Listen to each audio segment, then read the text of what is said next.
I dabble a little in the 420. I'm not buying packs. I used to be buying packs of cigarettes. And when I started smoking cigarettes, it was because one of my exes had cheated on me and we had broke up. And so my friends was drinking and smoking. And one of my friends, Alex, he had a pack of cigarettes. And like then, me and my friend Mackenzie, we would take a cigarette from him and like we would share it, but we would like do it just to boost our high because of the nicotine in it. But that day, I said, fuck it, give me a cigarette. And they were like, oh, because I'd never, you know.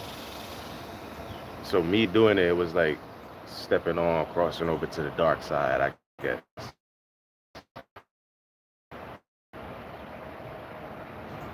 And I wouldn't say I never stopped because I stopped, but it sent me down that path of not caring for myself and not caring for my health. So I started drinking a lot. And, not caring about saving, not caring about my responsibilities, not caring about how my finances are going to look in the next 10, 20 years if I don't start saving now. So I had to learn the hard way, right? Ended up in a couple of relationships that, didn't work out. Ended up staying with a couple people that didn't work out. But all in all, it got me prepared for what I'm doing today. It got me prepared for living my life how I'm living it now. With no lies, no resentments, no regrets, right?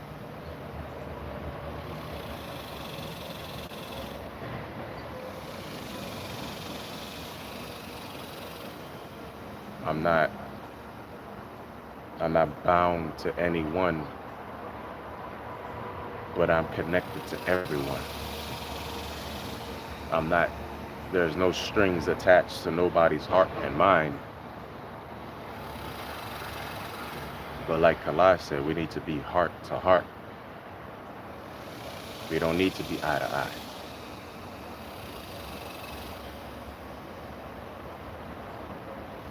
Because if your heart is in the right place, and my heart is in the right place, children win. Because if your heart is in the wrong place, and my heart is in the wrong place, children lose. Children is always the only ones that lose. Children. Either your children, the child inside of you, or somebody else's child is going to be affected directly or indirectly, advertently or inadvertently by your actions and the placements of your heart and someone else's. So I like to keep my heart in the right place. Because even when there's times where you feel defeated, and there's times where you feel lost, and there's times where you feel like you can't do it, and there's times where you feel like, you want to give up, you got to remember, you have the biggest why out of anybody in your whole entire bloodline, because you're here now and they were here yesterday. And if they're going to be here tomorrow, you got to be here today. And you got to make sure today is creating that tomorrow for you, your lineage, and your ancestors to continue to exist. Because a generation that forgets or doesn't know its past has no history and also no future. A generation that forgets its past has no history and has no future. And I don't know why people are so scared to live their best life. People put things and obstacles in front of the rules that are already there because they know if they do something, then somebody's going to say something. And in order to not have somebody say something, they just won't do. And remember when I told you you have a choice to make, and when you don't make a choice, somebody is making that choice for you. So you don't want to keep yourself in a situation where you're not making a choice because of some rules that are already laid. They always say rules are meant to be broken. And a lot of bosses and CEOs, they'll hire you because you're capable of not only following procedure, but you can break a little bit of rules to get the job done. And getting the job done serves the bottom line. When you're happy, you're healthy. When you're unhappy, you're automatically unhealthy. Just like when I said, when you're not living, you're immediately experiencing death. When you're not happy, you're immediately experiencing unhealthiness. When you're happy, you're immediately experiencing health. So when you're happy, you're able to do your job a lot more proficient, a lot more efficient, a lot more confident. And when your boss sees that, you're not slacking off on your responsibilities, but you're accepting yourself as, who you are and what you like and what you do.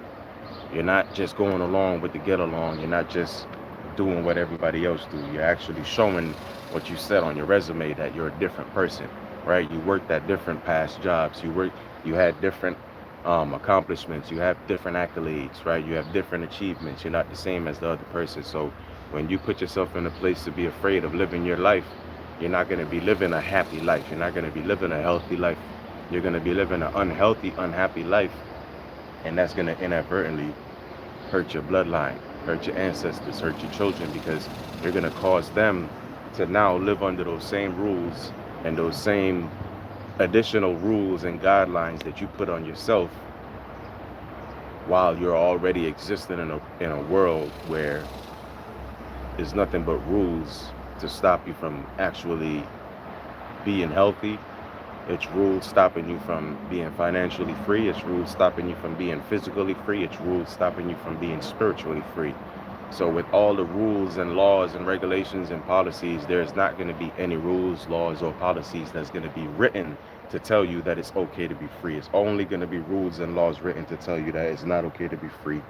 It's only okay if you vote for more robots, more systemic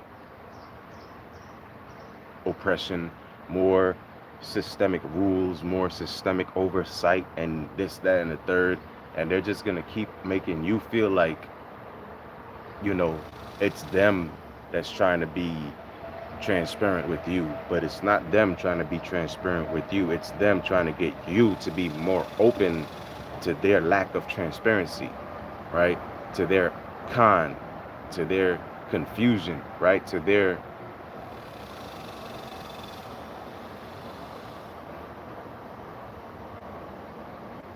I'm thinking about if it's even a word, right? Their convolutancy to the truth, right? They're going to deceive you from the truth and make you think that what they're going to confuse you from the truth and make you believe that the lie that they're telling you is what you need to vote for.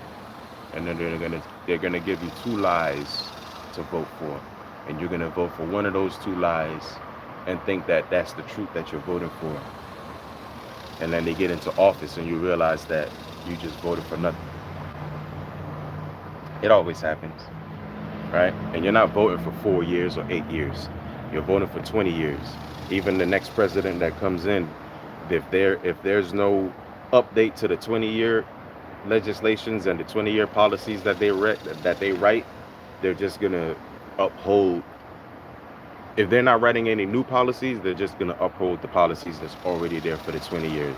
And then when that 20 years is up, Somebody else is going to come into office and they're going to make it seem like they're doing something so great and fantastic like what Trump is doing now, right? So this is the end of that 20-year mark. So he's the new president to the new 20 years to come. So whatever he's doing is going to affect the country for 20 years. And whoever comes in after Trump is going to uphold the policies that he have, and that's going to continue to affect the country for 20 years. It's a 20-year game. It's not a 4-year, 2-year, or 8-year game. And they're making people think that it's a 4 and 8-year game because you're not thinking about the children that they're advertising to. You're not thinking about the children that's inside of you that they're advertising to. You're not going to think that they're treating you like they're bastard stepchildren that they don't care about and they're neglecting, and then they're treating you however they want to treat you, and then they're talking to you however they want to talk to you, and then they're making you feel however they want you to feel. And when you feel a certain type of way, you can't go to them with your grievances because they don't want to hear it. So you start marching in the street, and they continue to work in their buildings that you're marching in front of and protesting in front of, and they're continuing to sell and make money overseas and nationally. Nationwide and internationally, they're making money off of your protests because they can use your protests to their benefit. They can use everything that we do to their benefit because it supports whatever agenda that they have to keep you confused and to keep you unsatisfied. So while you're out there marching, you're not looking at your history. You're not looking at what's actually going on in your family. You're not looking at what's going on with the children and the school curriculum. You're just marching because somebody is in office that you don't like. Somebody is in office that you don't agree with. Somebody is in office that somebody else said they're going to do this if you let them win. They're going to do that if you let them win. But they're ultimately just fighting the fight because they're fighting on opposite sides. So neither of them give a damn about you. Both of them just wants to win, and they'll do anything, and they don't care who gets hurt or what gets hurt. They're going to win. So they want you to be in fear of living your best life. They want you to be scared to do small stuff that you like to do or small stuff that makes you happy. They want you to be confined to this conformity, this conformative system, this conformative oppression. They want you to not have them force you. They want you to just lay down and bend over. But we getting up and standing up, so it ain't no more such thing as laying down and bending over, right? We're resisting all of the oppression, right? Because it's no more prejudice against us. There's only unity and community and communication against the manipulators that used to be. Because it don't look like they're in power anymore. It just look like scrambling and a bunch of after effects of a broken system. Everybody is already realizing that the system is no good and the system is broken. So what's left besides the continuation of the frequency being risen, the continuation of the children being freed mentally and physically and spiritually, the continuation of the unity and the remembrance of who we are, the continuation of everything that is us, the continuation to get everything that we truly deserve as it is our birthright, the continuation of this righteous fight, the continuation of this spiritual. I'm gonna leave this there with y'all. Y'all have an amazing day because y'all had an amazing love, y'all. If this resonates with you, leave a like, leave a comment, share this video with somebody. Let's grow this platform to, let's set a goal right quick. 500 subscribers. 500 subscribers. Or 7. Let's go for 7. I want to get to 700 subscribers by the end of the year. And I'm going to make that my goal. And I'm going to write that down. And I'm going to get on here every day like I always have. Well, like I started to and kept doing it. So I'm going to stay up and stay on it. And we're going to get to 7,000 subscribers. And then we'll shoot for 700.